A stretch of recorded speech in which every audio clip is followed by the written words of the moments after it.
Good evening friends, এখন বাজে বিকেল 5টা 25 আর আমরা যাচ্ছি ডাক্তারের কাছে। তো ডাক্তারের কাছে বলতে ডাক্তারের কাছে ঠিক নয়, ফার্মেসিতে যাচ্ছি। মানে ওষুধ অর্ডার করা আছে।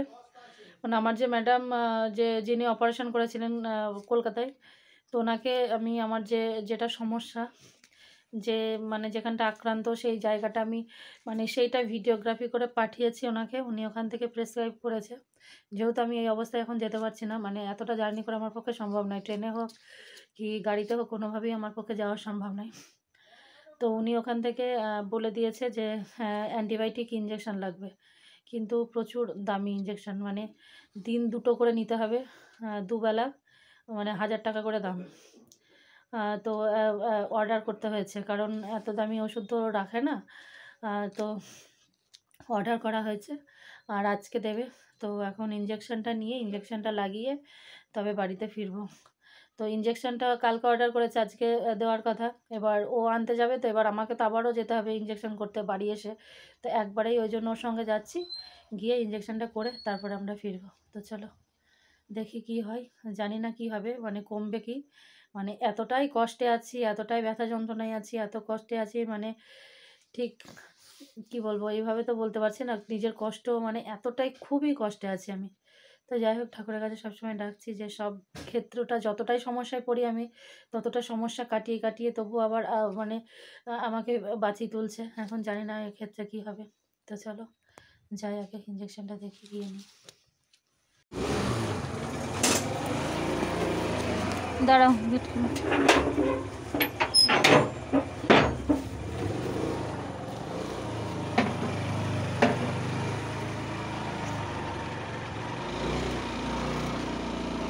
চল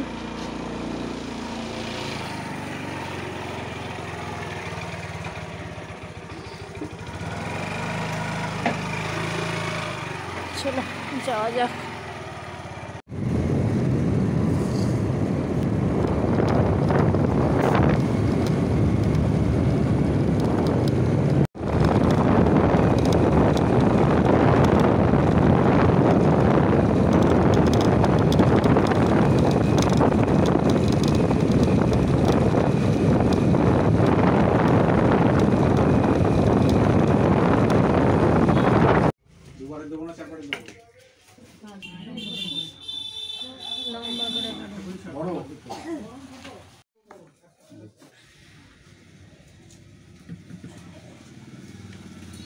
আমাদেরটা দাও বলো, দিয়েছিল একটু গোছ করে নিবি।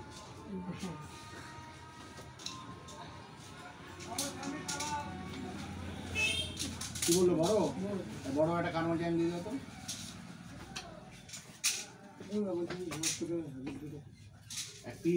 144 একটা অ্যাডাল্ট ডাইপার দিও।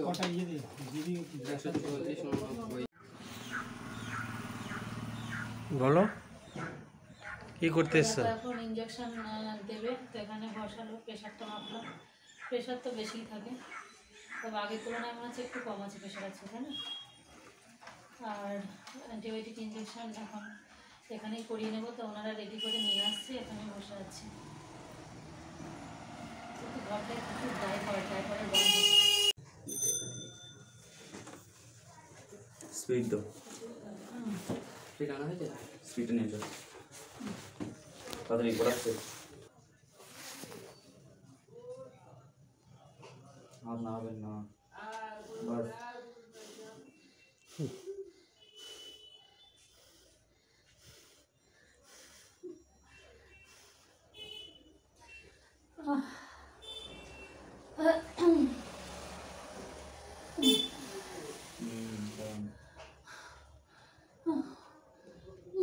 হাওয়া করবো নাকি?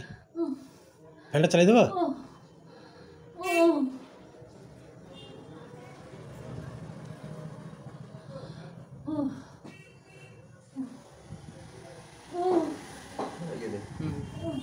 মুখটা খুলতে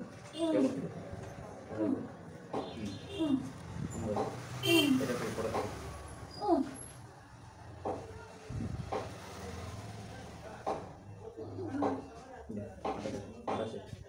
মুখটা আস্তে আস্তে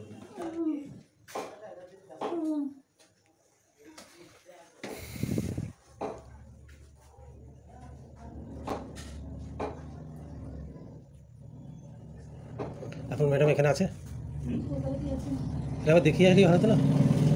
বলো, সুস্থ হয়ে যাবে তো। ওটা ফেলে ওটা ফেলে ছিড়বো মিটার ছিড়বো মিটার আমাদের বাড়িতে মনে হয় ছিল না বড় এইগুলো এগুলো।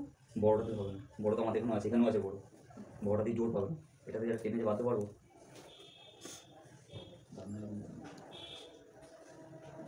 তবে এই ইঞ্জেকশন এইভাবে নেওয়াটাই ভালো।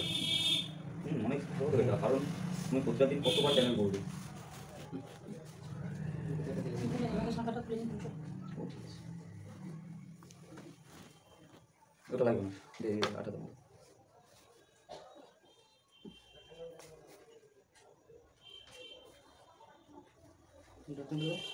কি যদি ইনফেকশন না হয় সেভাবে ভালো করে রাখতে হবে।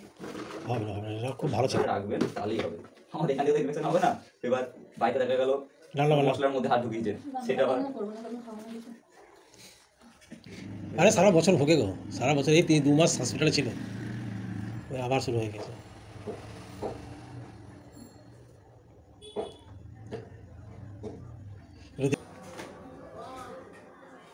সেখানে আবার খুলুন দেখি। পুরো ফুলে ফেলো না জ্যাকেটটা। জায়গাটা খুলে ফেলুন দেখি।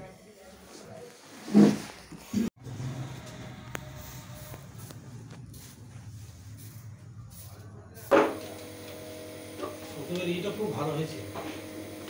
ওটা হয়ে যেত, এটা লিক ছিল।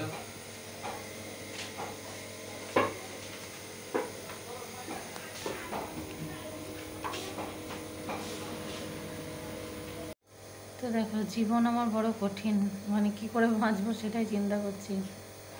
আর এমন অ্যান্টিবায়োটিক ইঞ্জেকশন দিয়েছে ডক্টরে, সেই হসপিটালের মতো, মানে পুরো চ্যানেল করে সঙ্গে মেট্রোজেলের সঙ্গে ইঞ্জেকশন দিতে হচ্ছে। আর আমার সবথেকে বড় সমস্যা আছে কি, আমার হাতের ভেনগুলো এতটাই সরু আর মানে সেই জড়ানো জড়ানো যে চ্যানেল করা মানে খুবই কষ্টকর।